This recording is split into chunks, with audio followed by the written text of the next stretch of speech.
বিচারিক আদালতে এসে একটা অদ্ভুত যুক্তি তুলে বলছে যে এই আইনটা বৈধ না, সুতরাং এখানে আমার বিচার হতে পারে। এটার অর্থ হচ্ছে যে বাপের কাছে গিয়ে বাপের বৈধতা চ্যালেঞ্জ করা যায়, তোমার বিয়ে আমার মায়ের সাথে সঠিকভাবে হয়েছিল কিনা। একজন আসামি জিয়াউল হাসানের পক্ষ থেকে এই ট্রাইব্যুনালের ক্ষমতা এখতিয়ার চ্যালেঞ্জ করে একটা পিটিশন দায়ের করা হয়েছিল। প্রধানত তাদের যুক্তি ছিল যে বাংলাদেশে যেহেতু কোনো যুদ্ধ হয়নি জুলাই আগস্ট মাসে, সুতরাং যুদ্ধ না হলে ক্রাইমস অ্যাগেনস্ট হিউম্যানিটি হয় না এবং সেই কারণে ক্রাইমস অ্যাগেনস্ট হিউম্যানিটির বিচার এই ট্রাইব্যুনালে হবে না। 2 নম্বর যুক্তি ছিল যেহেতু সংসদ নাই, সেই কারণে কোনো অর্ডিন্যান্স পাশ করে যে আইনের কিছু সংশোধনী আনা হয়েছে সেটা অবৈধ হয়েছে, সেই কারণে তার বিচার এখানে চলবে না। আর এই মোটা থেকে এই দুটোই তাদের কথা ছিল এবং বলেছিল যে এনফোর্সড ডিসঅ্যাপিয়ারেন্স অর্থাৎ গুমের যে অভিযোগ বা অপরাধের এই বিষয়টা 2024 সালে আইন সংশোধন করে এখানে আনা হয়েছে, সেই কারণে 2024 সালে যখন আইন করা হয়েছে তার আগে যদি কোনো অপরাধ হয় তাহলে এখানে রেট্রোঅ্যাক্টিভিটির প্রশ্নে বিচার করা যাবে না। তো আমরা আমাদের আর্গুমেন্ট রেখেছিলাম, কোর্ট আজকে তাদের এই পিটিশনটা সামারিলি রিজেক্ট করেছেন, খারিজ করে দিয়েছেন।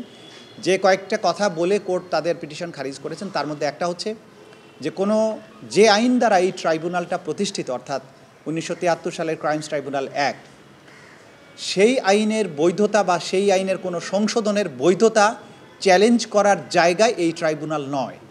কোনো আইন যদি সংবিধানের সাথে অসামঞ্জস্যপূর্ণ হয় বা চ্যালেঞ্জ করার প্রশ্ন আসে তাহলে অবশ্যই তাকে সাংবিধানিক আদালতে যেতে হবে। তারা না করে এই কোর্টে বিচারিক আদালতে এসেছেন, এটা মিসকনসিভড অর্থাৎ এটা কোনো সঠিক পদ্ধতি না, এখানে আসাটা উচিত হয়নি এবং এই পিটিশনটা মিসকনসিভড। প্রিম্যাচিউর বলেছেন অন্য কারণে, সেটা হচ্ছে যে পিটিশনে চ্যালেঞ্জ করেছেন ট্রাইব্যুনালের ক্ষমতা, আবার প্রেয়ারের মধ্যে গিয়ে লিখছেন আমাকে যেন ডিসচার্জ করা হয়। তো একদিকে তারা বলছেন যে আপনার কোনো ক্ষমতা নাই, আবার শেষে যেয়ে বলছেন আমাকে রিলিজ করে দাও।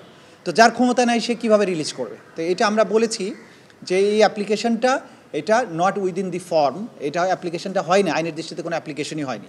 তো ট্রাইব্যুনাল যতগুলো আইনগত প্রশ্ন উত্থাপিত হয়েছিল সেগুলো তারা ডিল করেছেন, অর্থাৎ তারা বলেছেন যে অর্ডিন্যান্স প্রণয়নের ক্ষমতা এই সরকারের আছে কিনা সেই বিষয় নির্ধারণ করার ক্ষমতা সুপ্রিম কোর্টের, আপনি চাইলে সেখানে যেতে পারেন।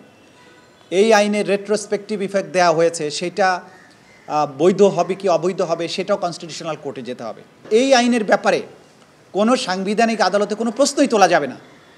এই আইনের বিরুদ্ধে যত কিছুই হোক মৌলিক অধিকার দাবি করে এই আইনে যার বিচার হচ্ছে সেই রকম কোনো ব্যক্তি মৌলিক অধিকার দাবি করে হাইকোর্ট ডিভিশনে বা সাংবিধানিক আদালতে কোনো পিটিশনই করতে পারে না। তো যেখানে হাইকোর্টে আপনি কি আইন চ্যালেঞ্জ করার ক্ষমতা নাই, মৌলিক অধিকার দাবি করার প্রশ্ন নাই, সে বিচারিক আদালতে এসে একটা অদ্ভুত যুক্তি তুলে বলছে যে এই আইনটা বৈধ না, সুতরাং এখানে আমার বিচার হতে পারে না। আমরা বলেছি এটার অর্থ হচ্ছে যে বাপের কাছে গিয়ে বাপের বৈধতা চ্যালেঞ্জ করা যায়, তোমার বিয়ে আমার মায়ের সাথে সঠিকভাবে হয়েছিল কিনা। এটা খুবই ইররেলেভেন্ট একটা জিনিস।